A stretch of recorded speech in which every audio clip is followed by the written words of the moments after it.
가난과 절망을 다 이겨내고 나의 꿈을 이룰 수는 없는 걸까?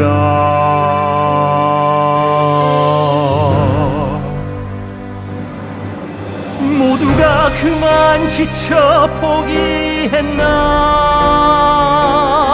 그러나 가야 할 역사에 서다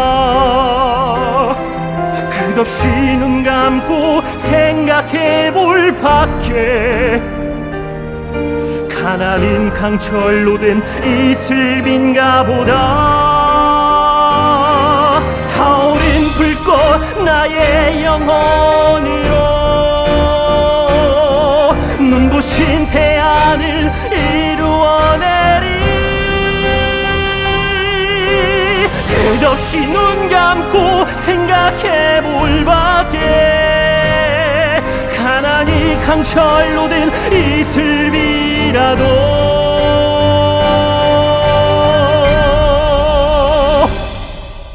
내 영혼을 불태우리라.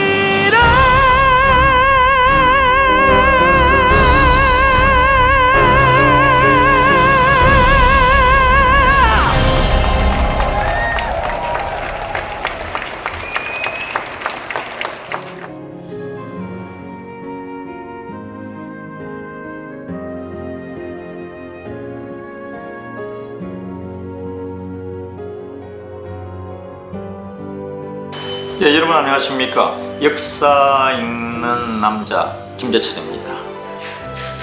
지난번에 그 토끼 얘기 기억하시죠? 유경수 여사가 남가자동 쪽에 남가자동 그 모래 있는 쪽에 가서 빈태에 청년들이 비실비실 놀고 있으니까 그래서 안 되겠다 싶어서 옛날에 이제 옥천에 집이 있었으니까 충정북도 옥천에 그죠? 시골, 꼭 시골이지 않습니까? 이제 토끼 키우는 걸 많이 봤죠. 또 그 집에서는 양장도 했습니다. 실제로. 네. 누에고치를 해가지고 실을 짰다고 해요. 이경 여사가 아주 그런데 밝아요. 예. 그런 걸 또 좋아하시고. 그래서, 그 토끼를 이제 키워라 그래가지고 토끼를 한 10마리 사다 준 거죠. 네. 그러니까 젊은 친구들은 토끼를 기부해주는 뭐 어디 이쁜 여인이 와서 우리 요즘 얘기하는 밥 잘 사주는 누나처럼 이모처럼 그 토끼를 받아서 그 토끼가 10마리가 한 30마리 됐는데 어느 날 또 온 거예요. 토끼 잘 자라나 하고 보러 왔더니만 토끼가 없어요. 그래서 그 토끼 청년들 보고 토끼 어떻게 했어요? 그러니까 아유 잡아먹었어요. 우리도 좀 고기 좀 먹고 살아야 될 거 아니에요. 그 토끼 다 잡아먹고 없어요. 또 노건을 갖다 또 사줬어요. 노건 국수 하는 기계하고 국수 만드는 기계하고 노건 만드는 기계를 사줬더니만 열심히 짰겠죠. 이제 돈이 되니까 팔아주세요. 뭐 팔아달라니까 또 뭐 생각해 볼 수가 있는데 거기 있는 또 팀장이 자기가 이제 장사해야 되니까 마케팅비죠. 지금으로 따지면 마케팅비 쓴다고 그 돈에서 일부를 또 착복해가지고 적자야. 그러니까 유경수 여사가 여기서 생각을 바꾸게 된 거예요. 이렇게 하다가 사람만 버리고 안 되겠다. 이번에 저도 아는 분인데 그 민주당 예전에 국회의원 유인태 의원 계시잖아요. 국회 사무총장도 하셨거든요. 의원이 하는 게 아니고 민주당에서 이제 그 직을 준 거죠. 깨끗한 분입니다. 예. 유인태 선배 제가 아는데, 유인태 선배가 그런 말 했지 않습니까? 아니, 김은웅 회장이 와서 광복회 사람들 자녀들 하겠다 그래서 그 카페를 하게 해줬는데, 허가를, 국회 사무총장이 권한이거든요. 해주니까, 국회 거니까. 거기서 돈 착복해가지고, 자기 안마비 있어. 양복해 있고. 국회의원을 예전에 한 2번이나 한 사람. 그리고 문재인 대통령 같이 서서 방복전에 나와서 민족 정기 얘기하고 백범, 김구, 윤봉길, 안중근 얘기하는 사람이 그 돈을 착복에다가 얼마나 화가 났으면 김구 선생의 손자가 이 나쁜 놈 이러겠습니까? 그런데도 버티고 있답니다. 참 제가 한마디 하고 싶습니다. 한국을 떠나거라.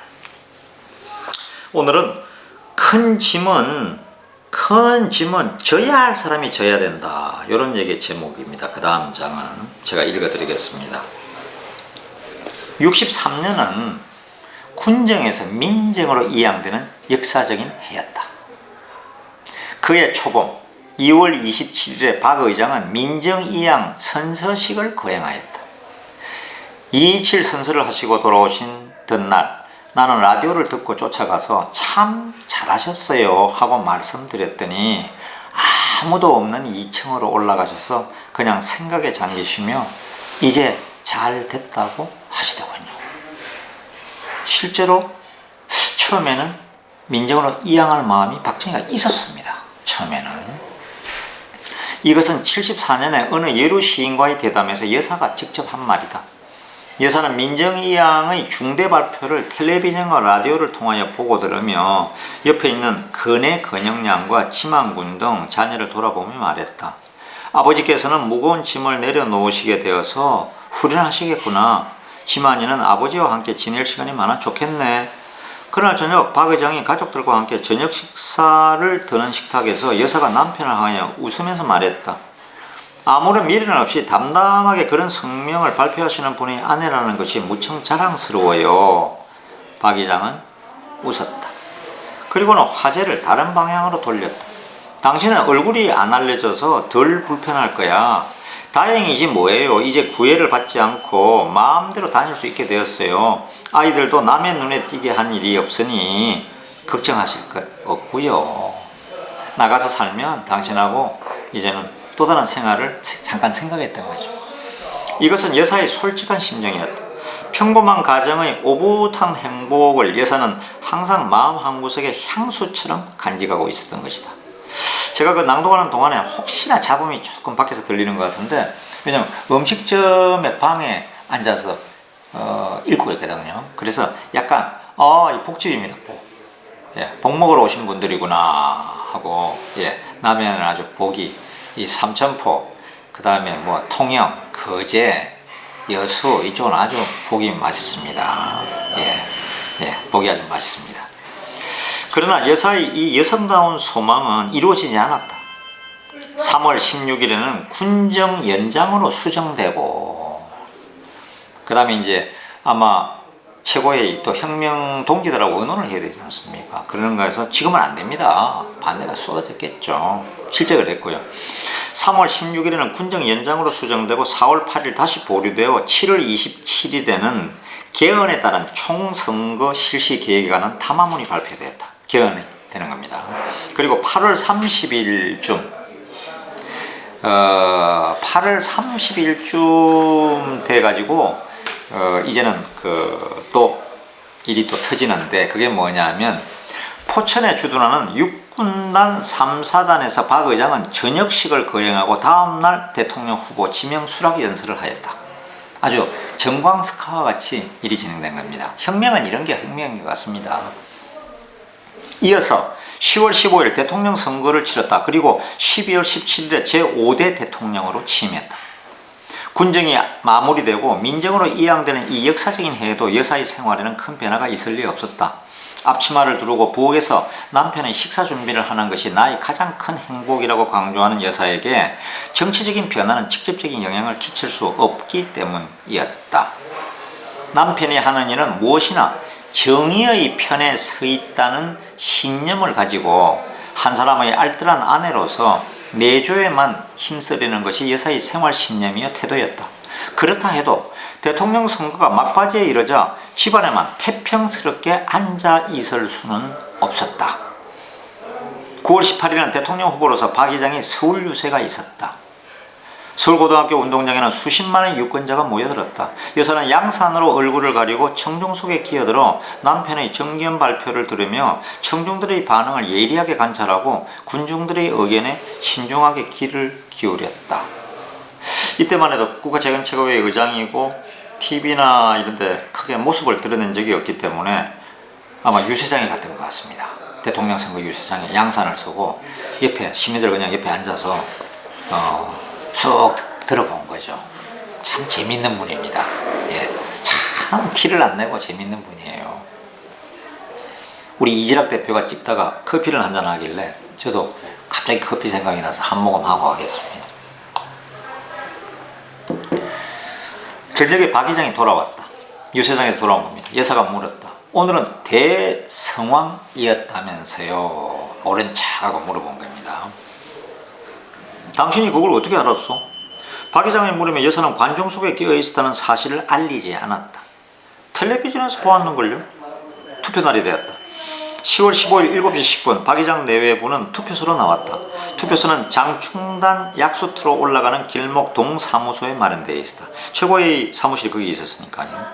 200여 명의 동민들이 미리 나와서 투표 차례를 기다리느라고 줄을 지어 있었다. 그 뒷줄에 내외분도 섰다. 기자들이 몰려들었다. 그들이 여사에게 물었다. 오늘 아침 반찬이 무엇이었습니까? 여사는 미소만 띄고 대답하지 않았다. 유권자로서 여사님은 누굴 지지하려는 결정을 하셨습니까? 저분이 입후보 할 때부터 마음속으로 누굴 찍으리라고 결정했는걸요. 참 현명한 답변입니다. 대답하며 그제야 활짝 웃었다. 투표를 마치고 박 의장과 여사는 경주로 내려가서 불국사 관광호텔에 유하였다. 유서 깊은 고도의 한적한 호텔에서 박 의장은 선거 유세에서 쌓인 피로를 풀며 겸허한 마음으로 국민의 심판을 기다렸다.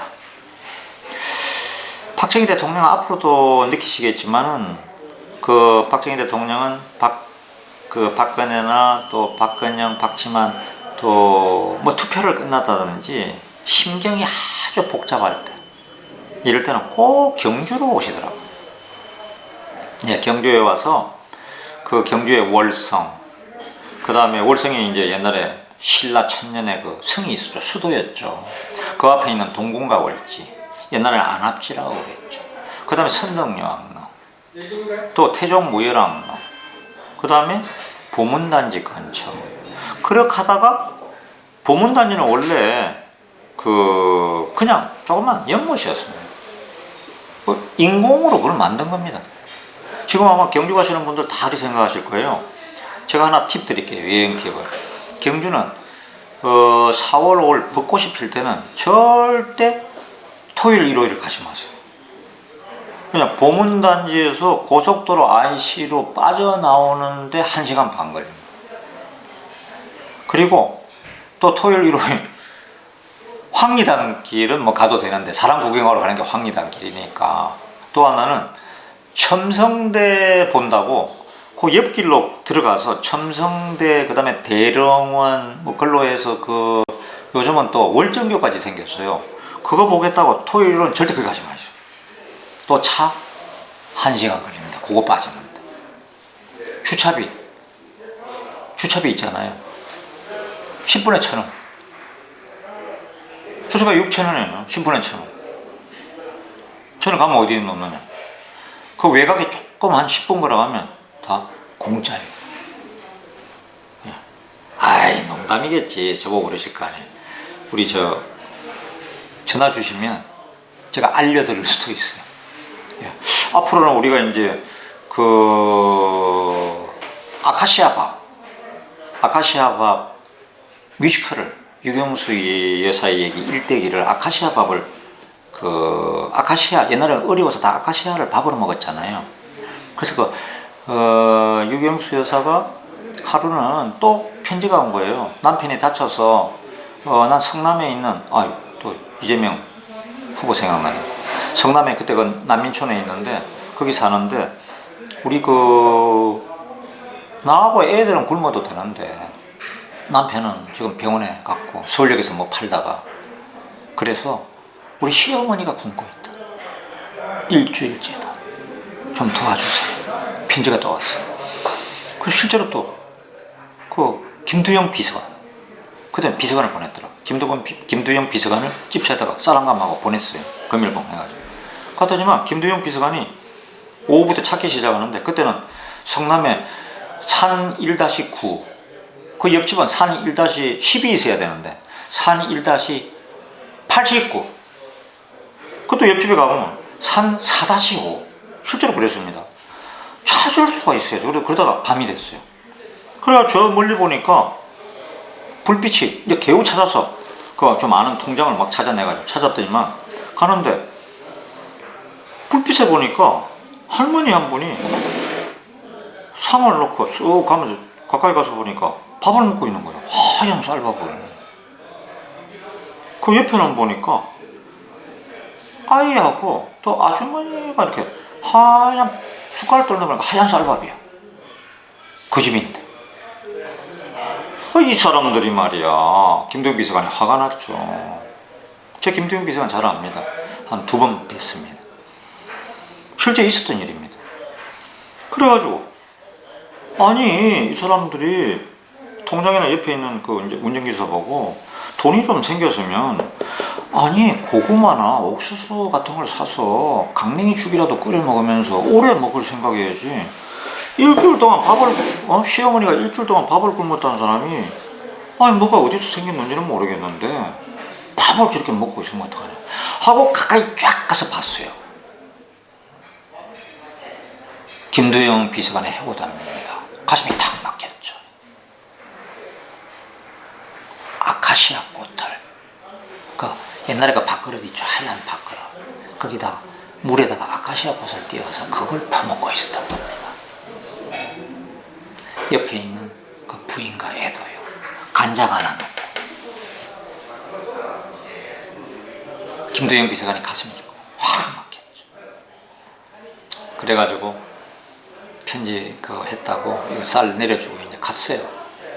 그 다음날 박정희 대통령이 이제 청와대에서 그 이제 유경수 여사하고 뭐 쉬는 날인지 그건 모르겠습니다. 식사를 하는데 김도영 비서관은 이제 궁금해서 이제 유경수 여사가 찾았어요. 김도영 비서관은 그때 청와대 같이 살았습니다.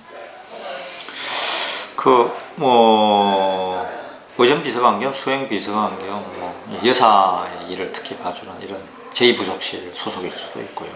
그래가지고 이제 찾으니까 와서 어제 그거 어떻게 되셨어요? 그러니까 김도영 비서관이 있는 그대로 얘기를 했죠. 제가 화가 나서 불빛에 보니까 그게 물에다가 아카시아 밥이었습니다. 그러니까 박정희 대통령이 먹던 숟갈이 밥을 먹다가 탁 목이 맥혀버린 거예요.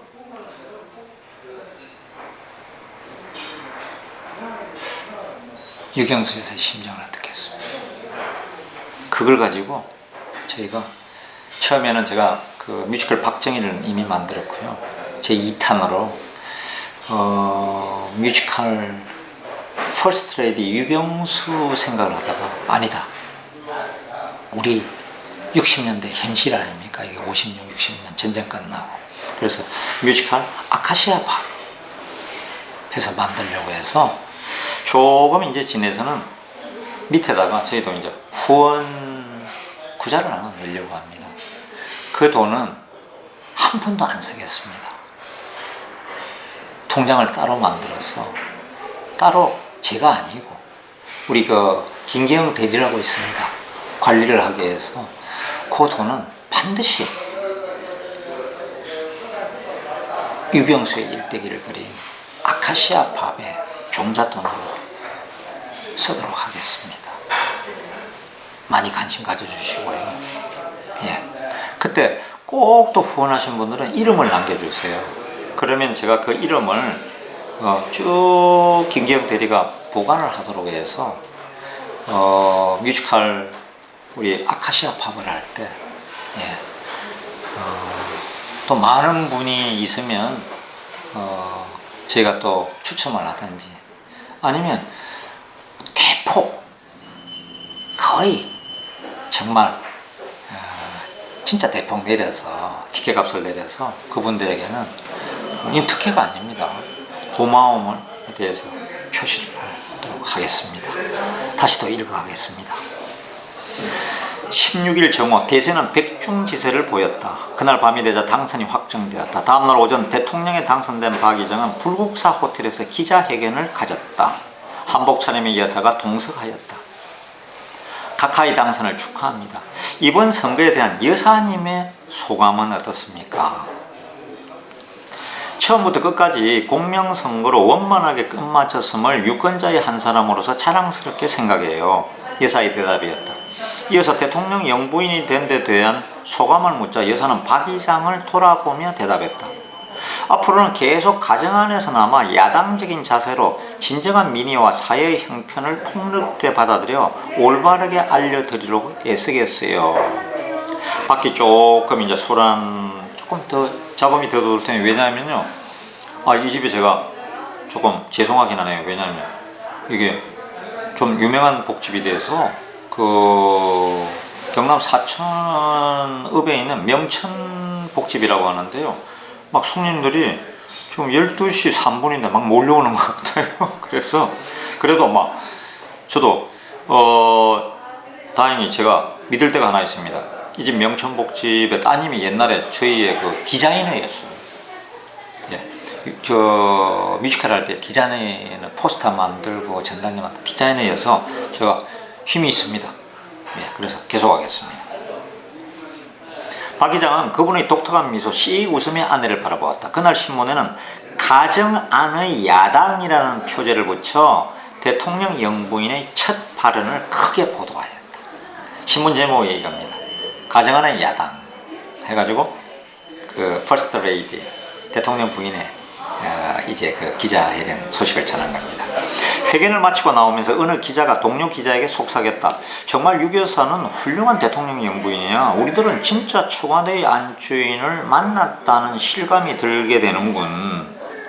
박 의장과 여사는 호텔에서 하루를 더 유하고 다음날 박 의장의 고향인 선산에 들렸다. 박정희 대통령의 고향이 원래 경상북도 그 당시는 선산군 구미면 상몰이었습니다. 집은 거기 한 20호에서 30호 정도 살았죠. 조그만 산 밑에 금오산 삿자락이었습니다.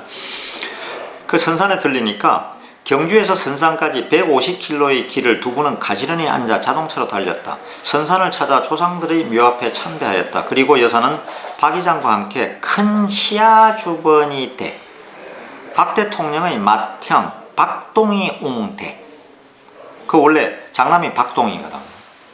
그 집안에 장남이 박동희고 그 박정희 대통령이 이제 장남 큰형이고 제일 따르던 형은 박상희 형이었죠. 박상희 형은 박정희 대통령보다 12살 정도 많았고요. 대구 폭동대.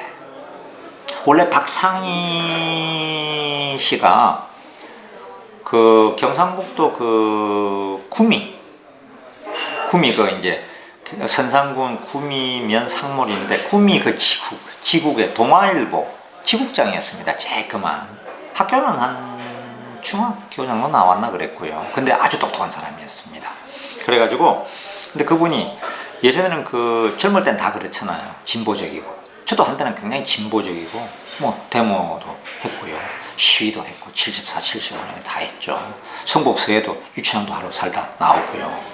그런 이제 기억이 있는데 그 박상희가 그 당시에 1950년 6.25 죄송합니다. 6.25 전입니다. 6.25 전에 그 1950년 전에 1948년 해방되고 바로 한 49년 정도 됐을 때 대구에서 28 폭동이 일어났습니다. 남로당의 박헌영 계열이 대구에서 폭동을 일으킨 거죠. 그래서 경찰서를 습격을 해서 이게 쭉 이제 대구에서 폭동을 일으켜가지고 실제로 그 경찰하고 총격전이 다 있었고요. 그러다가 이제 이렇게 했는데 그 가담했다가 구미 쪽으로 가서 구미에 있는 그 사회주의자들이 그때는 뭐 공산주의자라기보다 사회주의자들이 경찰서장 뭐 저 중요한 사람을 다 체포를 해가지고 한 군데 모아놨어요. 거기서 이제 잘못 생각하면 크게 압박을 가할 수도 있는데 박정희 형은 그분들을 편안하게 해주고 저건 이런 일이 일어났으니까 이게 왜 일어나는 이유다 뭐 설명을 해주고 하니까 그분들이 아주 편안하게 생각해서 오히려 박상희 보고 이제 경찰이 진압하기 시작했으니까요. 그러니까 이승만 정권 때입니다. 그러니까 그 상위 지국장은 박 지국장 걱정하지 마라. 우리가 대변을 해줄게. 당신이 우리를 보호해 준 거랑 마찬가지잖아. 했는데 경찰이 들이닥치니까 겁이 나니까 이제 뛰쳐나갔죠. 뛰자 뒤에서 경찰이 총을 쐈는데 거기서 바로 돌아가셨습니다. 예. 그 박상희의 딸이 김종필 전 국무총리의 부인인 박영옥 여사입니다. 참 인생의 인연이란 건 이런저런 게 있는 것 같습니다. 그 집, 원래 이제 집이죠. 선산집을 갔습니다. 그러니까 이제 큰형을 만났죠. 마을 사람이 모인 마당에는 대통령 당선을 축하하는 막걸리 잔치가 벌어졌다. 형님 왜 이렇게 늙으셨어요? 반겨 인사는 박 의장에게 옥양목 두루마기를 입고 마루에서 아우를 기다리던 박옹은 나이를 먹으니 늙을 수밖에 하며 반겼다. 옛날에는 그 장남은 아버지를 대신하는 겁니다. 이때 아버지는 돌아가셨고요. 예. 이번 선거를 보니 농촌 사람들은 정치를 잘한다고 하는데 도시에서는 반대야. 월급 가지고는 쌀값이 비싸 살기가 곤란한 모양이지. 앞으로 힘껏 일해보겠습니다. 형제분의 정다운 대화는 근 1시간 계속되었다. 이거는 부산국제신보. 그때는 부산 지역의 국제신보가 아주 큰 신문이었습니다. 부산국제신보의 63년 12월 19일자 기사네요. 기자가 대동을 했겠죠. 신문이 보도하는 형제가 대면하는 장면이다. 대통령 취임식은 그에도 저물려는 12월 17일 중앙청 앞 광장에서 거행될 예정이었다.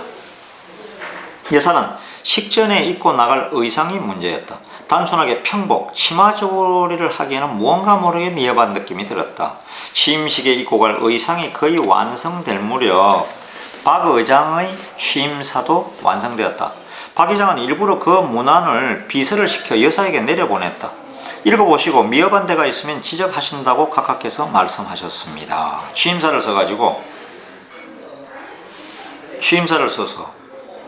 유경수 여사에게 한번 읽어봐달라고 보낸 겁니다. 박근혜 대통령이 이런 걸 따라야 되는데 저는 믿지 않습니다만 혹시라도 최순실에게 먼저 봐달라고 했다 하면 이건 안 되는 거죠. 네, 지도자가 할 일은 아닌 것 같습니다. 다른 공식 라인에 비서도 많이 있지 않습니까? 저는 근데 그 말을 믿지 않습니다. 비서의 말이었다. 여사는 무엇보다 대통령 취임사를 여사에게 보낸 박 회장의 따뜻한 배려가 몸에 스며왔다. 남편이 보내왔다는 게요. 박 회장이 건너왔다. 미흡한 대목 없었소? 글쎄요, 한 대목만 더 넣었으면 하는 곳이 있던데요. 청와대 야당의 목소리입니다. 뭔데? 이제부터 아내의 말 잘 듣겠다고 써 넣어주세요. 그래, 내가 큰 소리로 그렇게 낭독할 테니 당신이 써 넣으시오. 정말 사랑하는 부부의 이야기죠.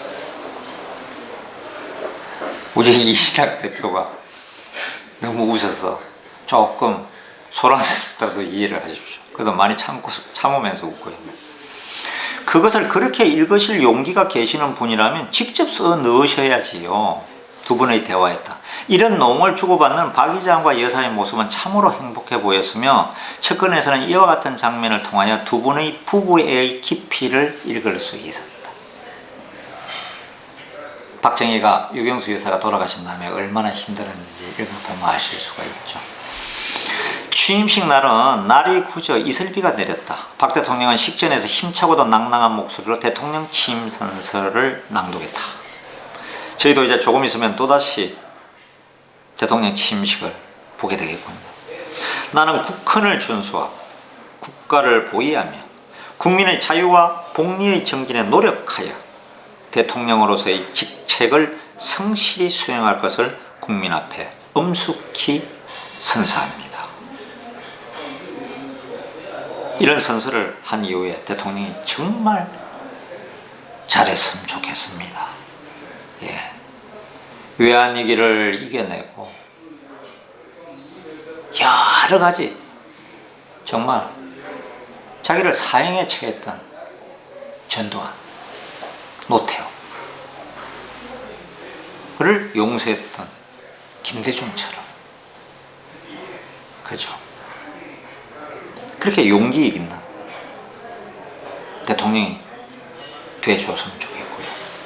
또 박정희처럼 정말 국민만 생각하고 나라만 생각하고 오직 보릿고개 가난을 끝장을 내겠다는 그 지도자의 목숨 건 혁명, 이런 걸 생각하시고 정말 대통령이나 또 영부인께서도 정말 나라와 국민을 위한 대통령과 영부인이 되어주기를 한 사람의 저도 국민으로서 진정 바라는 바입니다. 다음날 18일은 의장공관에서 청와대로 이사를 하였다. 이삿짐을 다 꾸려놓고 여사는 쌀과 연탄을 들여오게 하였다. 이제 장충동 그 국가재건최고회의 의장공관에서 결국은 이제 대통령이 되셨으니까 청와대로 들어가는 겁니다. 사모님이 이사를 하시면서 쌀과 연탄은 뭐 하시게요? 측근에서 의아하게 생각하며 물었다. 쌀과 연탄을 가져오자 쌀독을 차곡차곡 채워두고 광에 쌓아두었다. 그리고 여사가 말했다. 이 공간에 오실 분이 갑자기 이사 오게 되면 가게가 어딘지 알겠어요? 쌀과 연탄이라도 준비해 둬야 당황하지 않을 것 아니에요? 측근에서는 비로소 여사의 뜻을 짐작하게 되었다. 이와 같은 차상함은 가난한 군인의 아내로서 이곳저곳으로 전전하던 여사의 생활 체험에서 우러나온 것이었다. 청와대로 이사온 여사는 아래 위 층을 오르내리며 내부를 두루 살폈다.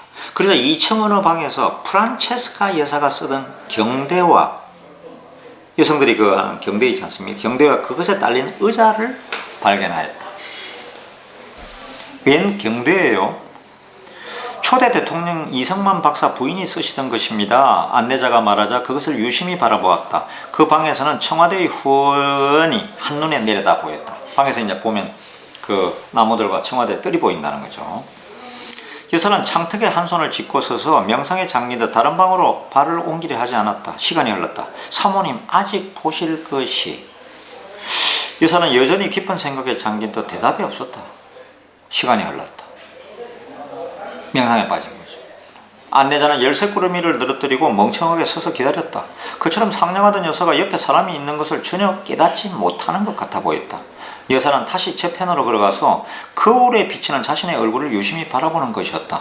알겠어. 이 의자에 앉은 사람의 양심이 무엇인지 알만하겠어. 혼잣말처럼 주얼을 가렸다. 그리고는 갑자기 잠에서 깬 사람처럼 네, 다른 방으로 또 가보죠. 빠른 걸음으로 앞장을 서 걸어갔다. 그동안 좋게 20분 아니 30분쯤 걸린 것 같았다. 이 긴 시간 동안 여사는 무엇을 생각하였을까? 다만 여사의 명상이 심각했다는 사실과 저 경대 앞에 앉은 사람의 양심을 짐작할 수 있다는 이 신비한 말의 밑바닥에 깔려있는 의미가 결코 단순하지 않음을 짐작할 수 있을 뿐이었다. 계속하겠습니다. 의장 공간 생활을 마무리 짓고 청와대로 넘어가기 전에 조그만 일화 하나를 더 소개한다. 의장 공간에서 청와대 갈 때 얘기입니다. 구상사는 계급이 상사란 얘기입니다. 우리 중사 상사 있지 않습니까? 구상사는 의장 공간에 소속되어 있던 운전사 중의 한 사람이었다. 혁명 전부터 박 장군을 모시던 사람으로 인간성이 신실했다. 그럼에도 군복을 벗고 민간인으로 돌아가 청와대로 올라가는 운전사 명단에서 누락되어 있었다. 구상사는 무척 섭섭하고 실망하였다. 말은 못하는 거죠. 왜 나만 받들여지게 되었을까?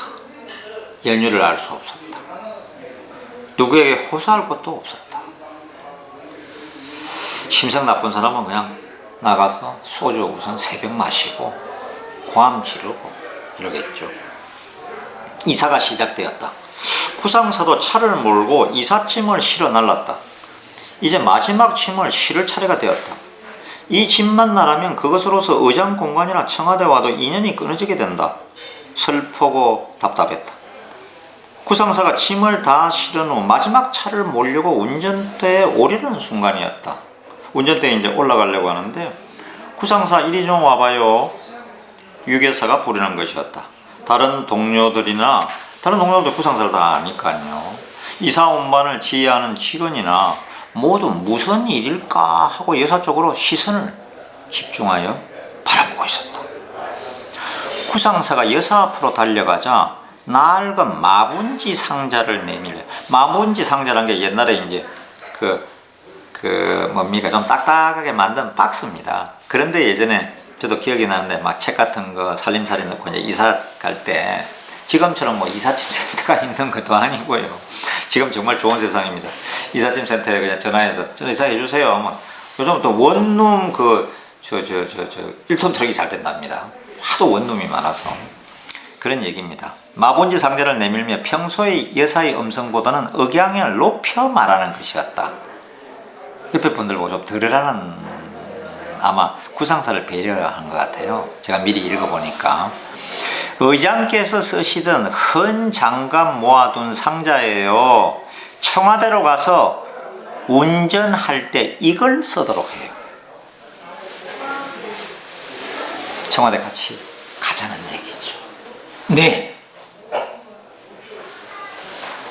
너무 감동적이지 않습니까? 의장께서 쓰시던 헌 장갑을 또 모아놨습니다. 안 버리고. 의장께서 쓰시던 헌 장갑 모아둔 상자예요.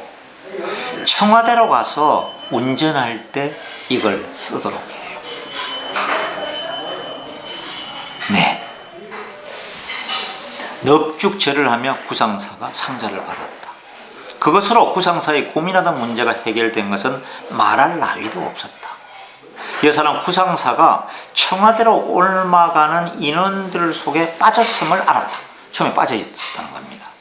그러나 인선을 맡아보는 실무자에게 데리고 가서 그들에게 그 얘기를 해가지고 그런 느낌을 주어가며 관여하는 것은 또 피하고 싶었다.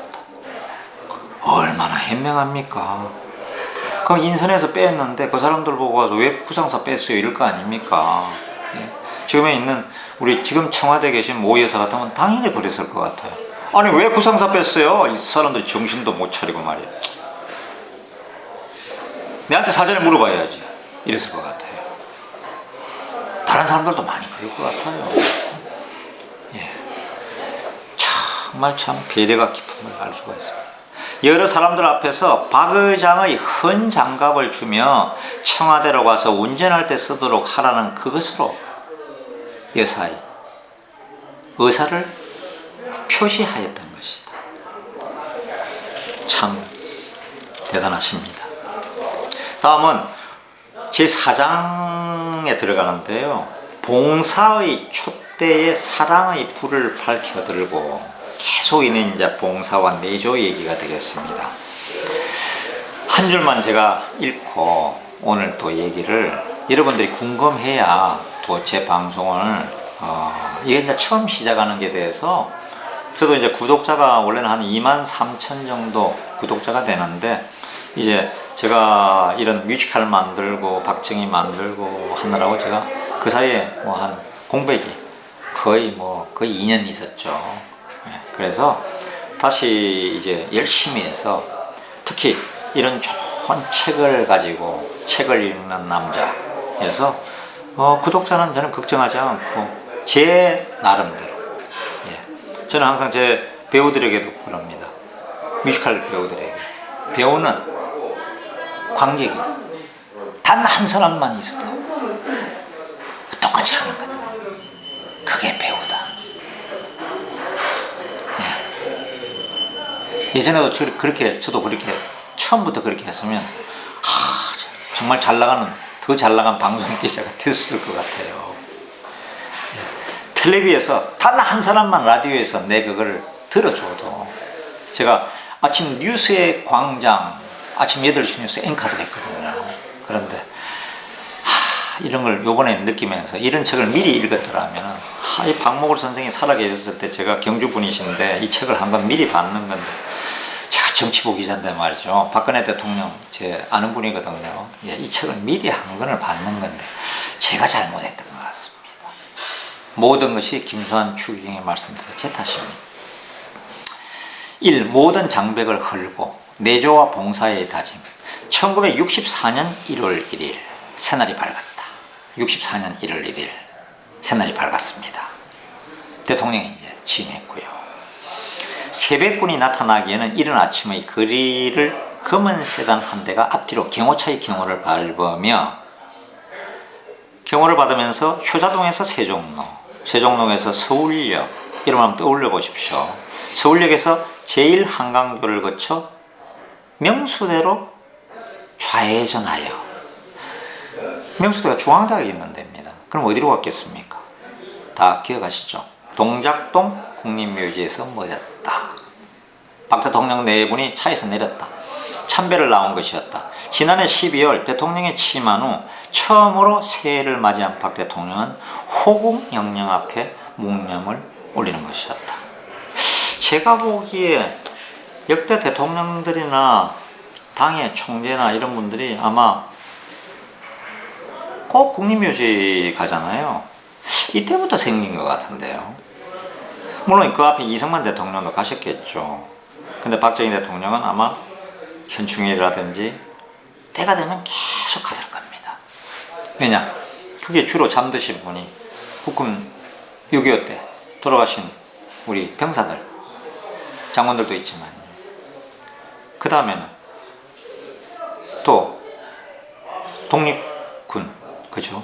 우리 그 소환되면서 이제 많은 분들이 거기 또 그하고, 저는 그 사백무역에 저도 동작동 국립묘지에 지금까지 한 7, 8번 갔는데 제일 감동적인 거는 사백묘역 안에 묻힌 장군이 있습니다.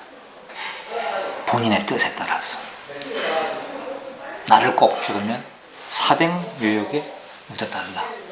그게 누구시냐? 대한민국 월남전의 영웅 최명신 사령관입니다. 이런 사람도 있는데 아니, 이런 사람도 있는데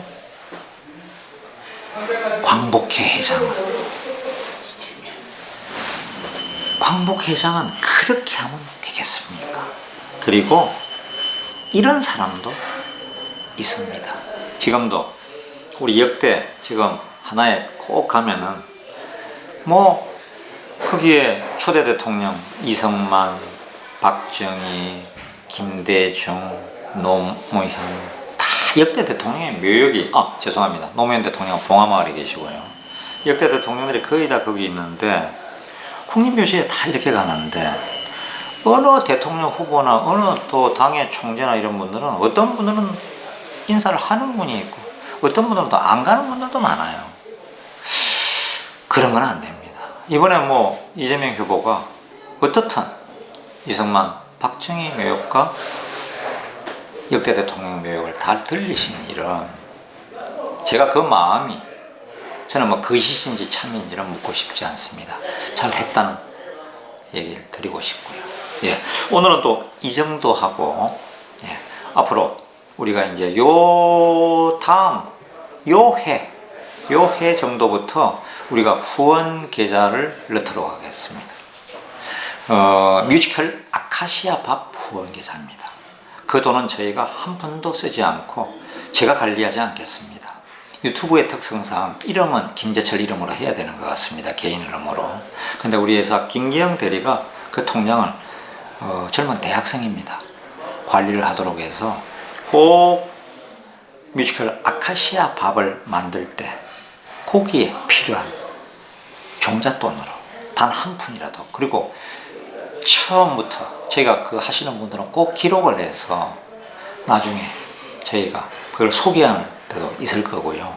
또 뮤지컬 아카시아 밥이 공연될 때 어떤 형태로든 꼭 초대하겠다는 약속을 이 자리를 통해서 드리겠고요. 특히 이 유튜브의 특성이 미국 로스앤젤레스나 뉴욕이나 카자흐스탄이나 상해나 어디서든 알마타나 인도네시아 자카르타나 어디서 우리 교민들이 또 많이 들으시더라고요.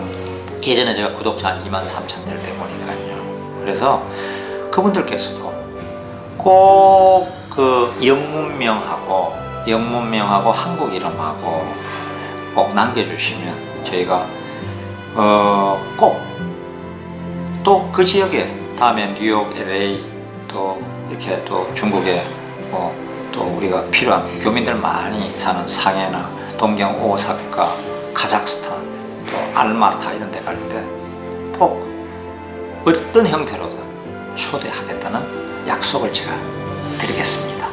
오늘도 정말 고맙고